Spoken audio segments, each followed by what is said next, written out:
खबरें जो आपको सीधे जोड़ती हैं हमसे, जिनका आपकी जिंदगी पर होता है सीधा असर। आपके जरूरत की खबर। नमस्कार, आप देख रहे हैं मध्य प्रदेश हलचल न्यूज और मैं हूं आपके साथ मानवी ठाकुर। शुरुआत करते हैं आज की खास खबरों के साथ। खैरलांजी के बीआरसी ऑफिस का मामला तूल पकड़ता जा रहा है।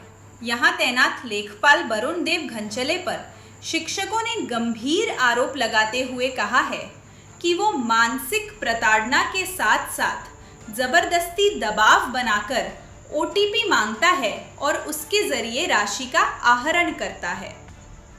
शिक्षकों का आरोप है कि घनचले न केवल काम में अनावश्यक टालमटोल करता है, बल्कि आर्थिक शोषण करने के लिए भी दबाव बनाता है।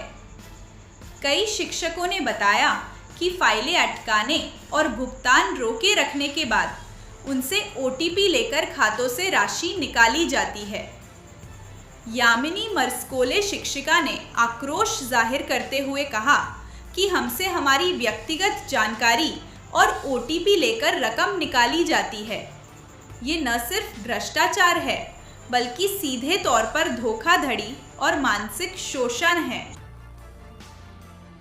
ये आज जो शिक्षा समिति की बैठक रखी गई थी, विगत 3-4 वर्षों से भ्रामक रूप से हमें आईडी और पासवर्ड के रूप में आदरणीय बीआरसी कार्यालय और वहां पदस्थ लेखापाल वरुण देव द्वारा लगातार 3-4 वर्षों से डीजीगो आईडी और पेमेंट के भुगतान के संबंध में हमारे समस्त प्रधान पाठकों को भ्रमित करते हुए निश्चित रूप से वो बीआरसी कार्यालय में बुलवाते थे और तत्पश्चात स्वयं ही डीजीगो आईडी का संचालन करते हुए उन्होंने सारा वित्तीय लेखा जोखा अपने पास रखा था और समस्त भुगतान उन्होंने किया है, जिसमें हमारे प्रधान पाठक को डरा करके धमका करके ये सारी प्रोसेस की है। अगर त्रुटिवश हमारे प्रधान पाठकों के द्वारा किसी पेमेंट या वित्तीय संबंधी समस्या अगर होती है तो उसकी समस्त जिम्मेदारी बीआरसी कार्यालय खैरलांजी और उनके समस्त लेखापाल आदरणीय वरुण देव जी की होगी।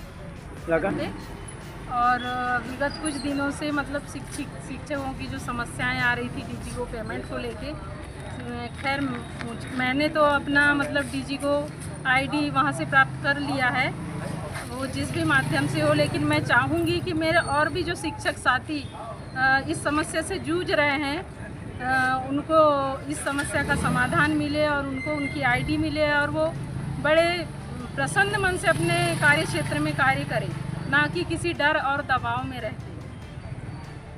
जो लेखापाल है वरुण देव, उनसे क्या समस्या आ रही है? उनसे समस्याएं यही हैं कि वो शिक्षकों के प्रति उनके जो भाव है वो बिल्कुल अच्छे नहीं हैं। वो शिक्षकों को आदरणीय नज़रिए से बिल्कुल नहीं देखते हैं।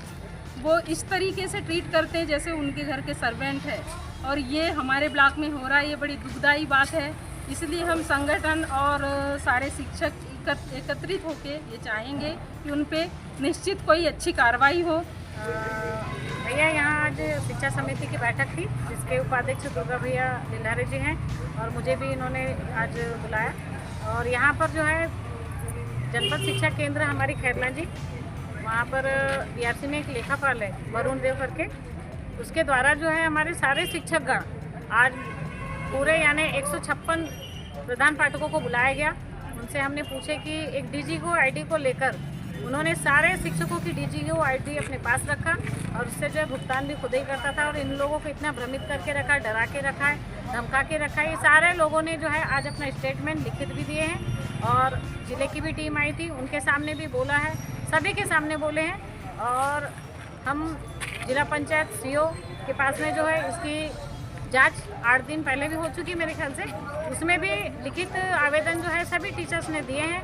और उसके बाद भी जिला पंचायत सीओ, कलेक्टर महोदय और जिला शिक्षा केंद्र हमारे उपाध्याय सर पीओ है, उनके द्वारा अगर किसी प्रकार की कार्रवाई नहीं हुई तो हम पुनः संगठन के माध्यम से पूरे शिक्षकगण जो है आंदोलन के लिए तैयार रहेंगे। विगत कई दिनों से शिक्षा समिति की बैठक नहीं हुई थी, इसलिए हमारे जो शिक्षा समिति के सभापति हैं सम्माननीय दुर्गा प्रसाद दिल्हारे जी द्वारा शिक्षा समिति की बैठक आयोजित की गई थी।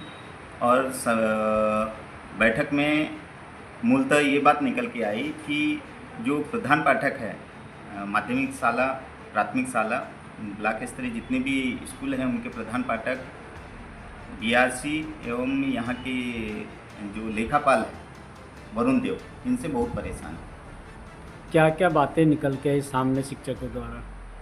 प्रधान पाठक द्वारा बताया गया है कि उन्हें आईडी पासवर्ड नहीं दिया जा रहा है, जिससे वह जो भी योजनाओं के पैसा भुगतान है वो खुद नहीं कर पाते, चाहे वो शौचालय का पैसा हो या फिर कन्या आत्मरक्षा अभियान जो शासन द्वारा चलाया जा रहा है उसके लिए भी जो पैसा आ रहा है स्कूलों के लिए वो बीआरसी कार्यालय से ही उनका भुगतान हो रहा है।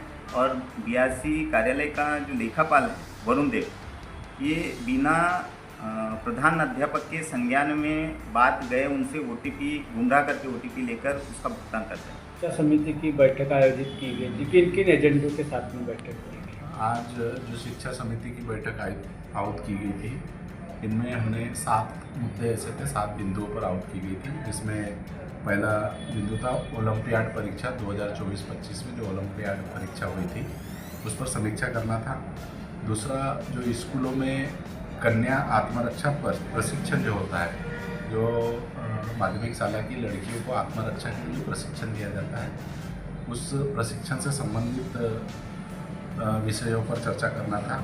2024-25 और 25-26 में जो पंचायत को कॉन्टीजेंसी फंड जो प्रोवाइड होता है उस फंड के आय व्यय पर चर्चा करना था। और डिजिगो आईडी पासवर्ड के बारे में चर्चा करना था, जो पिछले लगातार इसकी शिकायतें हमारे बीच में गूंज रही थी, क्योंकि अभी डिजिटल माध्यम से इसी से क्या भुगतान होता है, तो उसके बारे में हमने समीक्षा ली। शौचालय मरम्मती के लिए अभी लगभग 20,000 रुपये कुछ स्कूलों में आए हैं, उन लोगों ने उसको इन्वेस्टमेंट किए नहीं किए, कहाँ अच्छे से किए नहीं किए, इस पर समीक्षा थी। और गणवेश की राशि, पाठ्य पुस्तक और साइकिल वितरण से लेके जो बीआरसी का जो दौरा कार्यक्रम था, इन सारे विषयों पर समीक्षा की। सर, समीक्षा दौरान में शिक्षकों द्वारा क्या बताया गया? शिक्षकों द्वारा बड़ी गंभीर जानकारियाँ हमें बताई गई, जब हमने डिटेल में जानने की कोशिश किया।